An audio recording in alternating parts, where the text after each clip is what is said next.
I mentioned, particularly in the Sigalovada Sutta, the Buddha explained using 6 directions about your duties, responsibilities. You're born into a family as a family member. So you have mother and father there. Now you are here as a son or daughter in the family. You have responsibilities there. And later, you're ready to create another family. You are become the responsible person there, and then you're going to have kids there.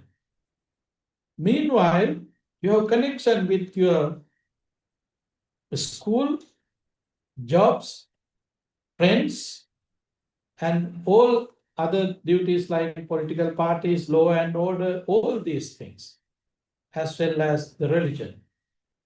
So, the Buddha explained in Sigalovada Sutta, you have responsibility as a member of that society, in that organization. You have fulfilled some duties, responsibilities. These are obligations. Without thinking about your rights, you have to take care of these duties and responsibilities as obligations. So this is the way how we can earn and living. Ethical and harmless. This is very important. So yesterday you got opportunity to discuss about Samma Vacha and Samma Kammanta.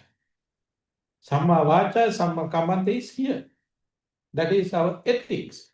We have to tame our words as well as our actions.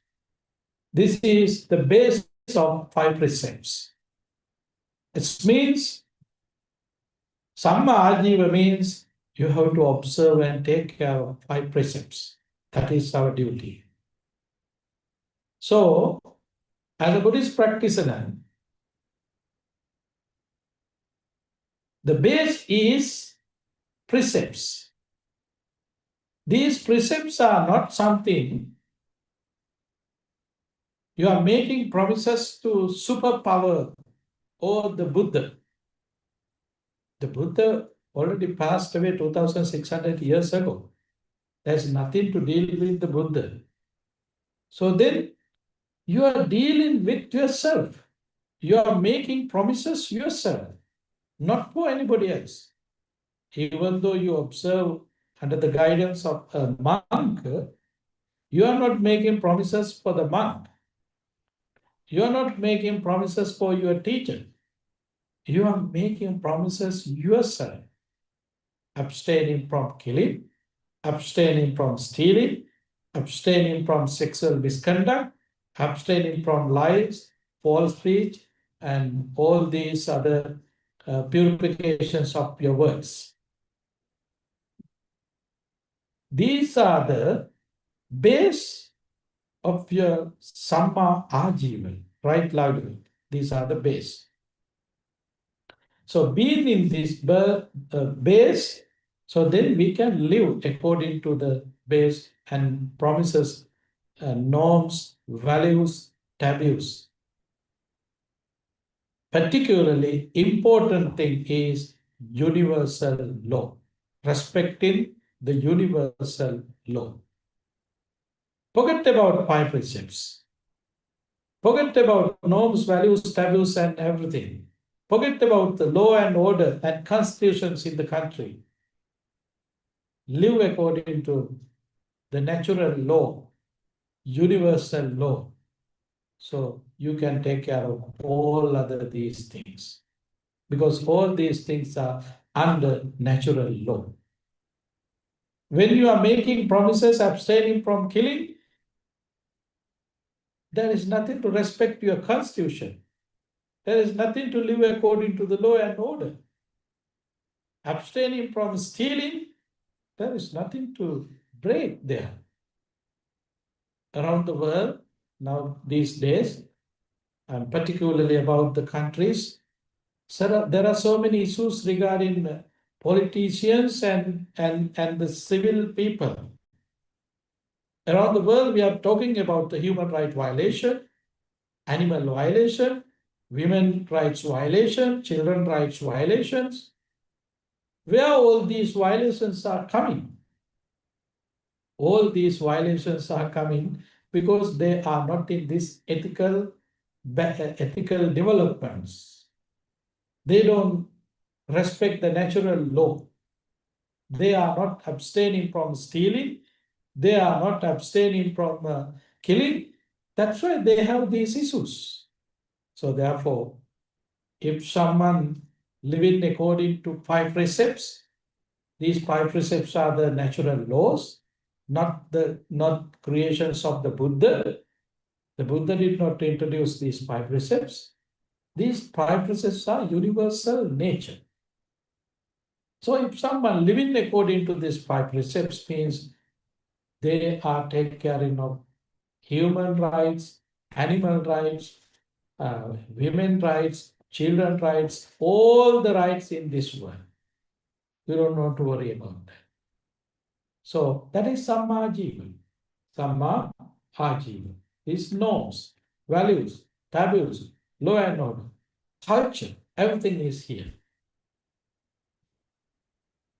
This includes avoiding professions that involve harming living beings, such as selling weapons or working in the meat industry. Right livelihood also involves being honest and fair in one's dealing with others and avoiding any form of explosions of discipline. These are the things that Buddha mentioned about while you are living. Yes, as a person who is living in the society, you have to earn something. For what? There are 4 requisites in your life. We need food, we need a place to live, a shelter, we need clothes, we need medicine. These 4 things are the requisites in our life to have a comfortable life there. So, who's going to give you these 4 things? Nobody. The government is not ready to give all these things for you. Your neighbor is not ready to support you, providing all these things. Nobody is there to help you to find food, lodging, clothing, or medicine. So then you have to earn. So earn means you have to spend your time, spend your energy to get that currency, whatever things that you are using that currency, so you can buy things. I need food, yes, you can earn money, you can use that money to buy the food that you need. You need clothes, to get that clothes, you can spend that money. You need a shelter, to find that shelter, you can spend your money. So this is the way how you can spend and earning. So then now in here, big thing is earning. So then how we can earn? So these are very important regarding earning. Keeping now as a simple things, later we're going to discuss in deeper level with these things. These are completely about right livelihood. And by following the principles of right livelihood, individuals can cultivate a sense of moral integrity and contribute to a more harmonious and compassionate society. So at the end, these qualities should be there: harmonious and compassionate society. If there is no any compassion, if there is no any human qualities, the compassion's one word is here, but compassion, when we are talking about compassion, loving kindness, compassion, sympathetic joy, and equanimity, all these 4 qualities are there inbuilt. So if the society where you are living, if you don't feel these qualities are there, you don't have happy, peaceful life there. You have a miserable life. You don't like that kind of life. If there is loving kindness, compassionate, sympathetic joy, and equanimity, so you are happy, you are comfortable there. You are happy as well as you are very comfortable. Therefore, these are the visions that we have, that we are maintain all the time about the life, about the life. Harmonious, compassionate society is very important. How we can make this kind of society? Right livelihood, through right livelihood.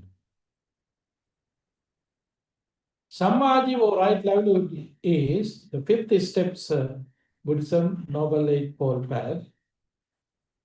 It refers to earning a living through ethical means that don't cause harm to others or violate Buddhist principles. The word that in here, Buddhist principles, means natural law. Buddhist principles means natural law. In Dhammaniyamata Sutta, the Buddha explained whether Tathagata appears or not, this Dhamma is existing. The Buddha did not claim this Dhamma as his own teaching. The Buddha did not declare, the Buddha did not try to get patents, certificate of patents. Those days, I think we did not have that, luckily. But anyway, the Buddha did not try to claim, oh, I'm the owner of this teaching. No, what Buddha said. These are universal nature. Whether Tathagata appears in this world or not, Dhamma will exist. So that's why violate Buddhist principles means natural law. The law, this is the law, not the creator. The Buddha's teaching is not a message, it's a discovery. So Buddhist principles means natural law. The Buddha especially identified creations, occupations as incompatible with the right livelihood. There are some explanations given by the Buddha, the right livelihood, the way how you should live. These kind of lifestyles are prohibited by the Buddha. Trading in weapons or armaments. This is, through this,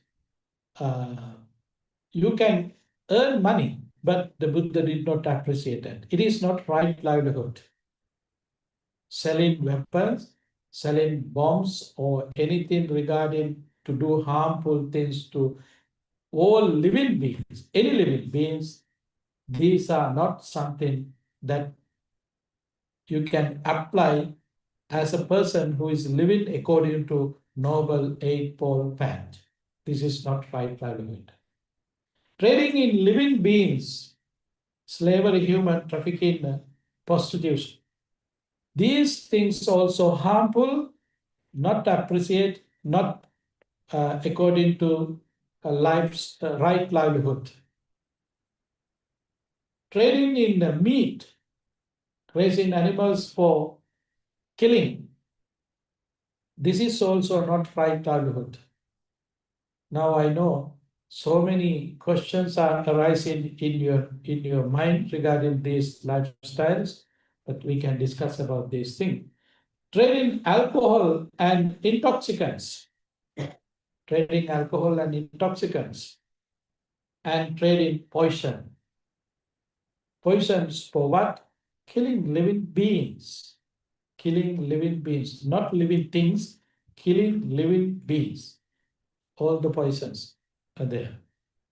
So these kind of five things you're not supposed to apply as your living things to earn some money, earn wealth, to fulfill your basic requisites. You're not supposed to apply these four things to your day-to-day life. These are the advices given by the Buddha.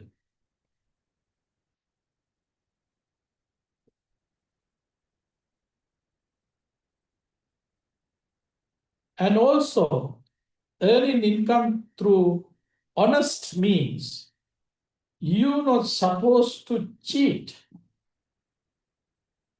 doing some unappropriate dealings, not turning in work that directly harm other living beings.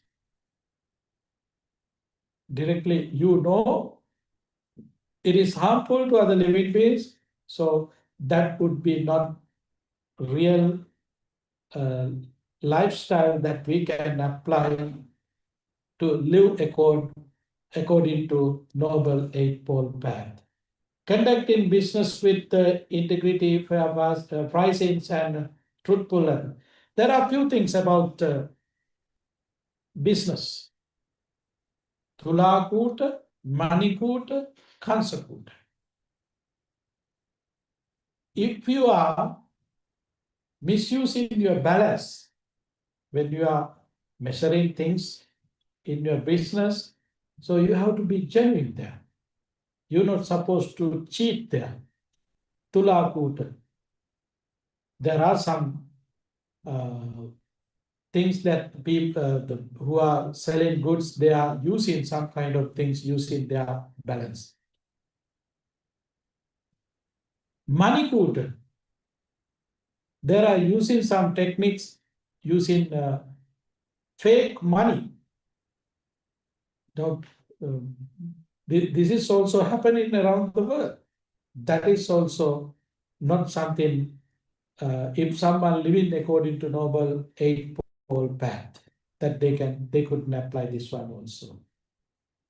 And consequently, when you are measuring things, you can misguide there too.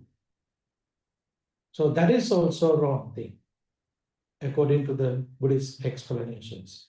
So you can do selling, you can do businesses, that's fine, but avoiding these unwholesome tricks, unwholesome activities from your business. That is very important in your right livelihood. Considering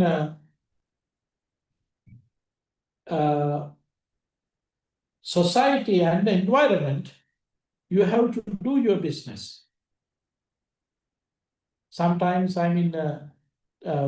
destroying the environment, somebody can do something, thinking about his personal things or personal gaining. That is also not connected with right livelihood. Right livelihood means you have to protect your environment, you have to help all living beings while you are doing any kind of jobs. It does not mean to build your house, you want to remove some trees. That is not the meaning in here. Yes, of course, to build your furniture, you need woods. You have to cut trees and you have to get it.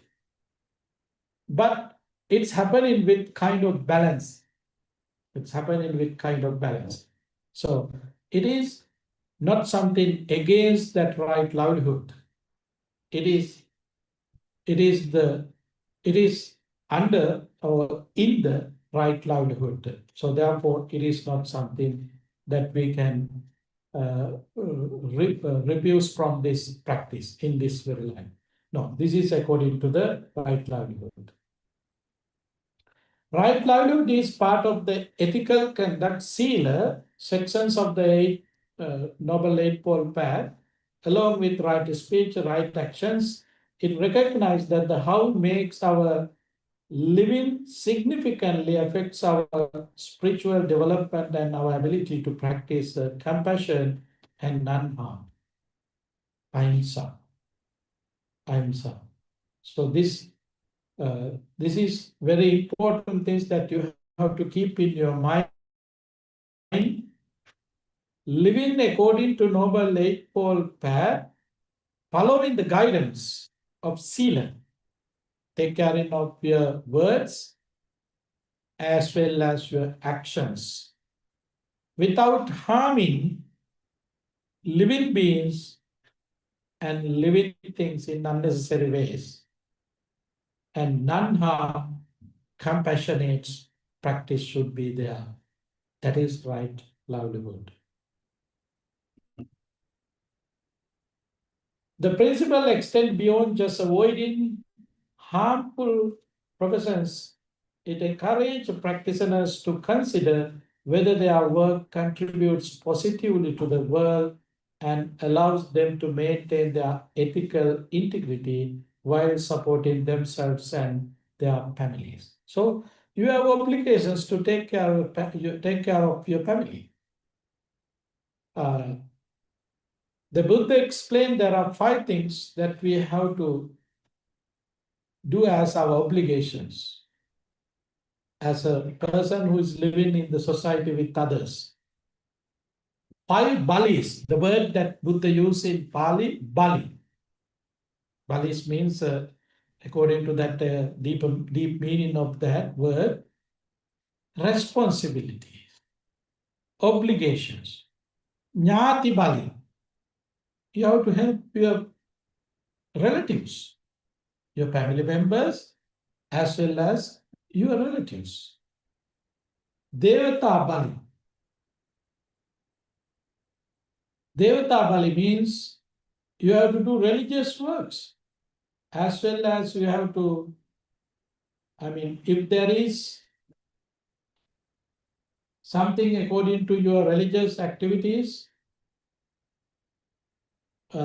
regarding your departed family members who passed away. So you have to do that. You have to perform that meritorious deeds to help to share wholesome thoughts with your departed one. Devata Bali. Upapeta Bali.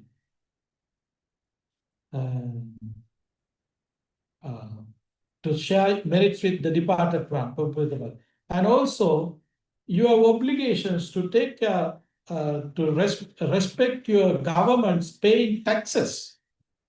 The Buddha mentioned, yes, that is your obligations. You have to do that. But there is some issues with the political leaders. If they are doing not right things, we are in trouble. That is their problem. But we as the citizens of the country, we who are living according to noble eightfold path, according to right livelihood, yes, we have to pay taxes. That is one of our lifestyle requirements. Living according to the Buddhism, we have to pay taxes. So these are the requirements. These are the contributions that we can make to the society. Not only that, even there are some other explanations coming through another sutta. The Buddha said if someone have more money, they can use that money benefits for many people. For example, if someone have a lot of money, so then that person can do social works, like providing transportations and making children gowns and grounds, something like that. These are also our obligations if we have more money, because in certain time period, there are limits for us to consume our wealth. If we have more than that, so then Buddha said, you can apply these social works to help others to make their life comfortable. So these are appreciated by the Buddha according to the right livelihood. That's why, as we know, you are inviting your family members, friends, and relatives in many events. You are sharing your wealth as well as your knowledge, your experience. This is right livelihood, according to the Buddhist explanations. You are contributing your wealth as well as your energy with others positively, benefits for whole living beings. There are limits in this very life, but in that limits, if you can do many things, the highest level of that limits, so then you can be happy. You can maintain your human life benefits for yourself as well as others. This is very important. This is very important according to Sigalovada Sutta. These four things are very important. Indulgence in intoxicants and gambling. This is not right livelihood. You are losing your wealth. You are losing your energy if you are engaging with any of these things. And roaming the streets at inappropriate times. Without the reasons, you are traveling in unnecessary places in unnecessary time and inappropriate times. That is not right livelihood, because you are in trouble. You are in danger there. You are in danger there. And frequently, festivals and excessively things. I mean, if you are indulgence with dancing, singing, and these musical shows frequently, this should be, I mean, as a lay follower, you can go there, but without limits and boundaries, if you are indulgence there, that is wrong. You don't know what is happening to your wealth, what is happening to your uh, money and your mind. So that's why it's dangerous.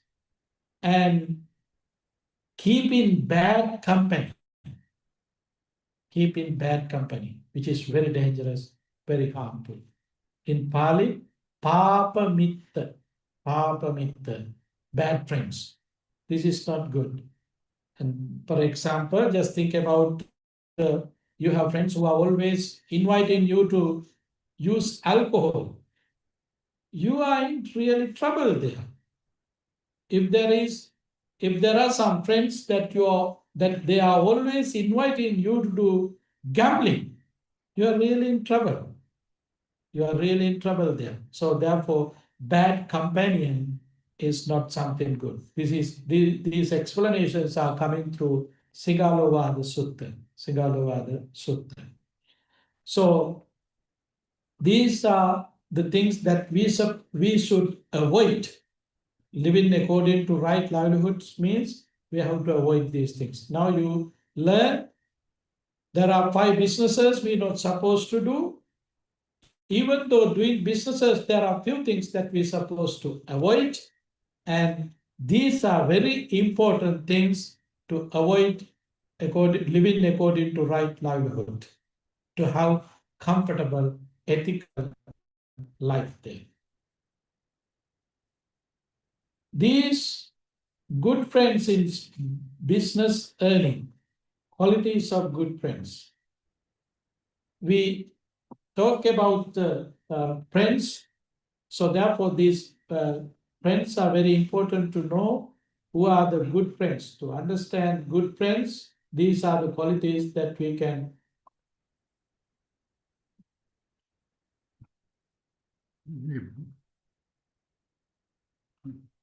one who restrains you from wrongdoing. I mean, sometimes if you're going to do any wrong things, this is the nature of real friends. They are protecting you not to happen any harmful things for you. These are good friends. One quality is there. And next quality, one who encourage good conduct. If you are doing something good, if there are people who are coming and helping you, yes, do it, continue it, don't lose it. Supporting you mentally and physically, they are good friends of you.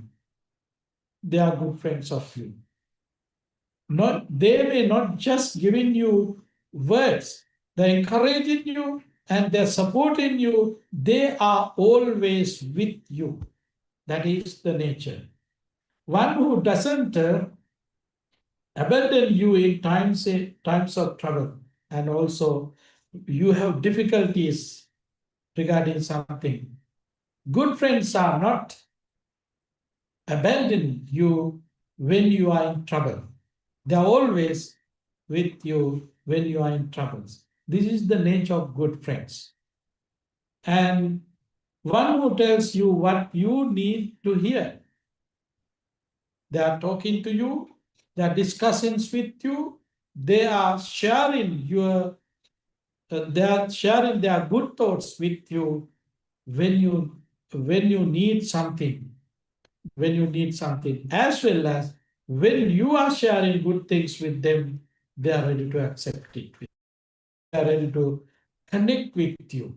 So always they are waiting to share your idea, thoughts, as well as they are also waiting to share with you always. This is the nature of good friends. This is the nature of good friends. So then what is the nature of bad friends? They are always vachi parama, helping you through the words. They are always helping you just verbally. For example, you asking some supports money wise or anything to share with them. For example, just think about you are really in trouble with your money, lack of money. Now you're asking some support. So then that kind of friends ready to say, "Oh, I'm so sorry. Just now I had $1,000. Somebody took it me as a loan. If you came yesterday, definitely I will share with you." That yesterday, we don't know when. That yesterday we couldn't find. That is the nature of bad friends. They are always depending on the words, helping you only words. And also, friends who are blaming you when you are not there. They are also not good friends. They are papa mitta. When you are not there, they're talking about you. In front of you, appreciate all the time. Oh, you are the wonderful, you are the best. This is the nature of that friends. Fake friends, they are not real friends. So therefore, this knowledge is very important for you to recognize who are the good friends, who are the bad friends. Who are the good friends, who are the bad friends. This, according to Sigalova Sutta, friends are very important. Friends are very important. Not only Sigalova Sutta, there's a sutta, Vyagapajja Sutta.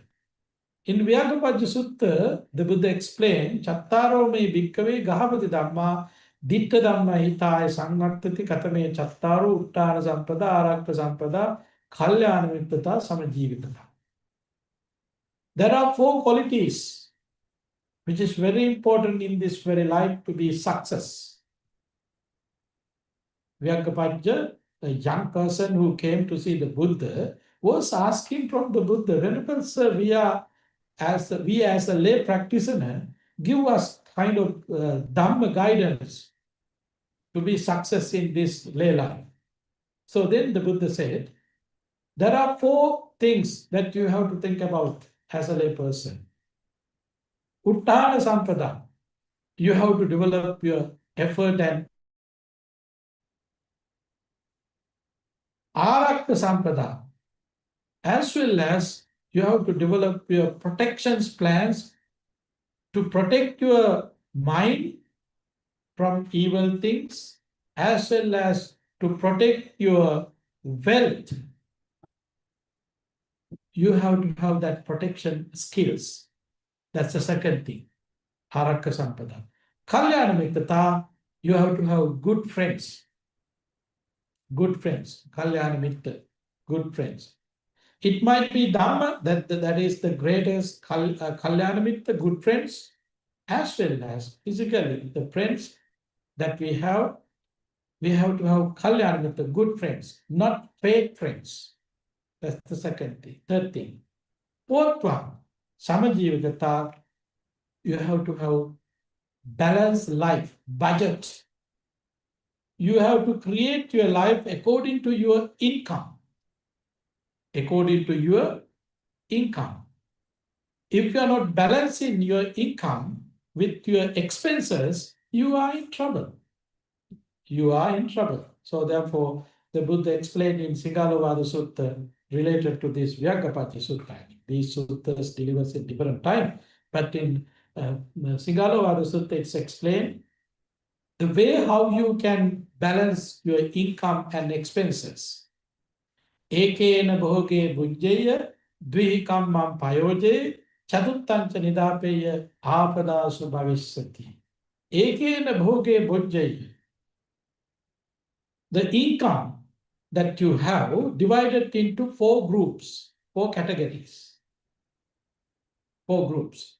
And divided into four groups, ekena bhoge bujjaya. 1/4 of that wealth you have to spend for your basic needs, necessaries, food, lodging, clothes, and medicine. These four things. For these four things, you can use 1/4 of wealth that you are earning. Dvihikammam payojayi. 2/4 of wealth you have to invest. You have to invest.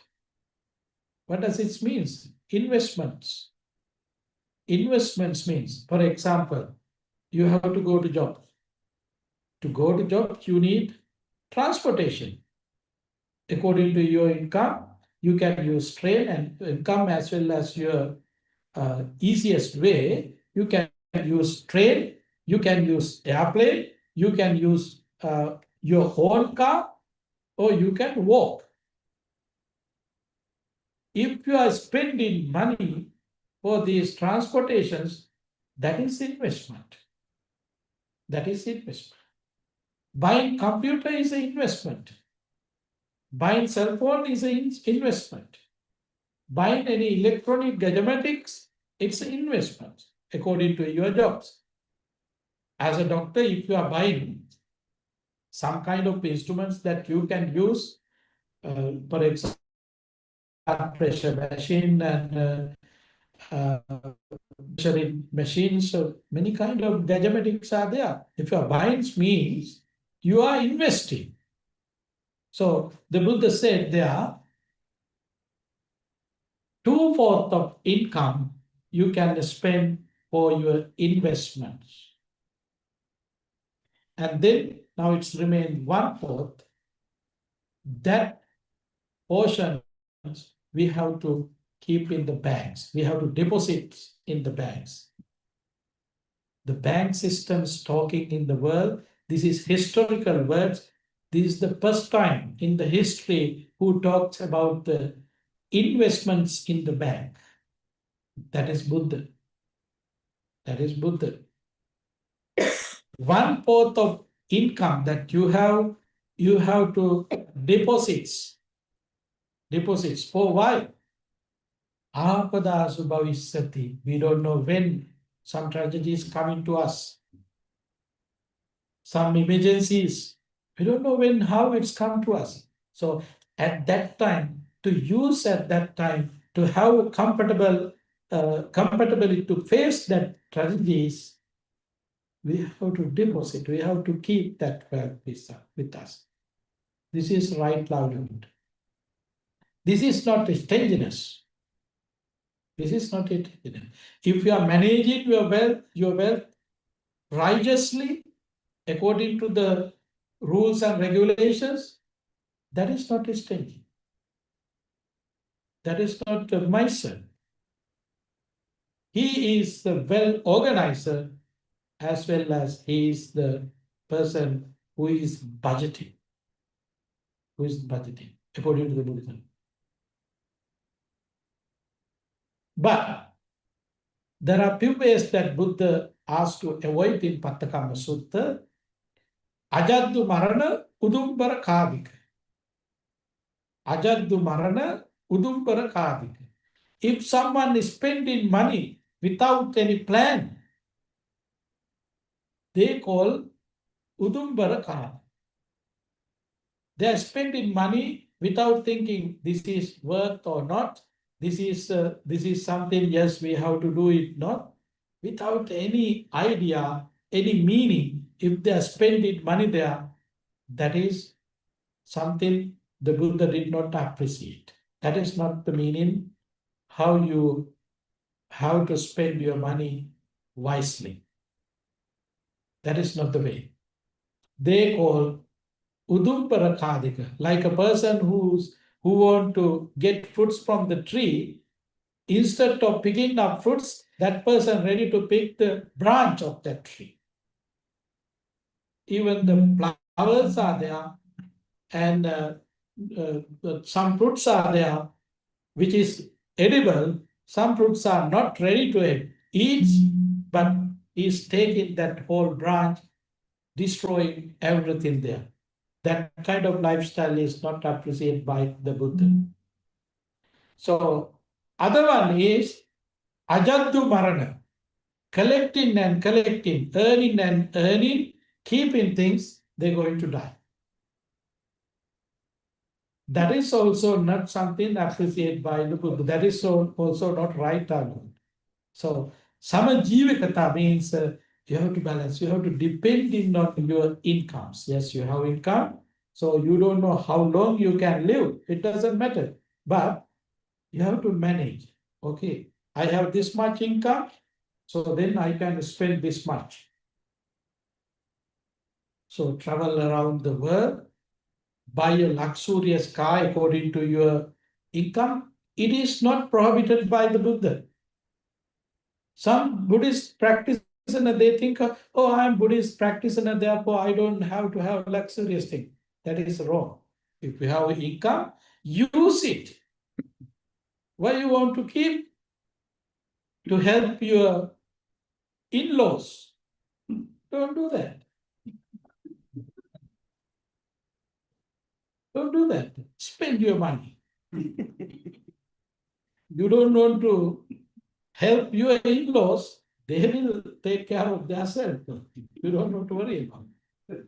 If you have money, you can use a car, very minimum level, that's fine. But you have more money means you have to get an expensive one, luxurious one. It is not against the teachings of the Buddha. You can use the sutta, Pattakama Vibhanga Sutta, Singalovada Sutta, Dhammika Sutta. Using all these sutta, you can see that way how the lay people live according to right livelihood. Okay? So if you have more money, buy a plane. That's not bad. You can do that.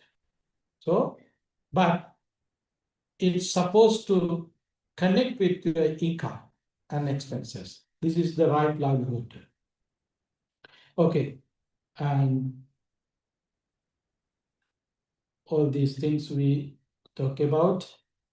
Righteous mean and earning, while you are earning, according to the Pattakama Sutta, Baha Bala Parajate, Dhammike Dhammalatte, Seda Vakkite. These qualities should be there.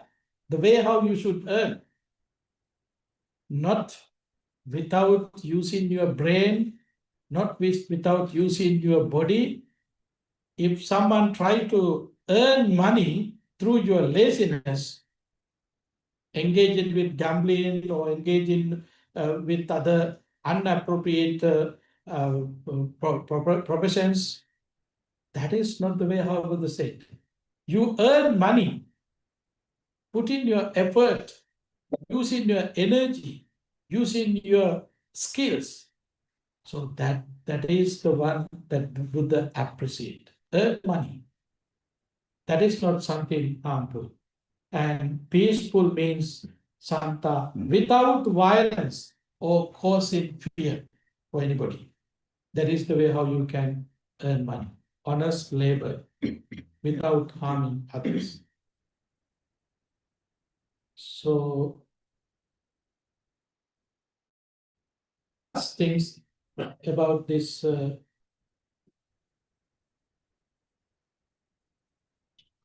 wealth earned righteously being happiness, wealth earned wrongly brings sufferings.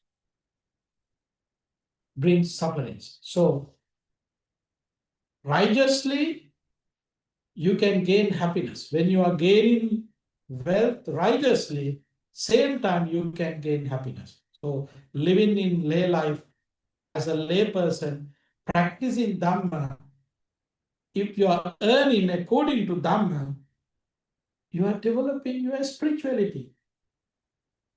It is not something separate. It is the way how you are living in the society as a lay follower. And same time, you are living as a lay person and you are developing your spirituality. You are developing your mindfulness because you are respecting the natural law there.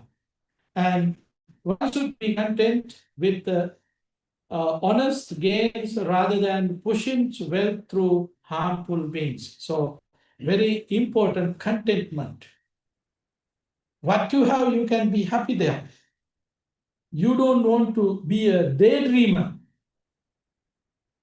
Daydreamer always living with the stress. What kind of efforts that you have, what are the experiences that you can experience there, you can be happy there. These are the qualities that explain in Karaniya Metta Sutta. And generously and sharing merits are as important as earning. So when you are earning money, then you're ready to share that money with your friends, family members, relatives, neighbors, benefits for all living beings. Then your happiness is increasing there. The method of earning affects one's mental states and spiritual progress. If you are earning righteously, your mind is getting calm and calm. Your happiness is increasing there. If you are earning with using wrong methods, your happiness is not remain there anymore. Your happiness is going away from you. So these teachings show the Buddhism doesn't reject material prosperity, but emphasize that how we can earn is as important as what we earn. So we have to be success, we have to be prosperous there with these material gains, as well as we have to prosperous with our spiritual development. These two things supposed to go together, not separate. So this is the right livelihood. So then we all need this right livelihood. So time's up. Thank you very much. So then you understood right livelihood. And if you understood, live according to the right livelihood, you can increase your happiness. Not only in this moment, even you can create next moment also connecting with happiness. So you will have a wonderful, peaceful, happy day.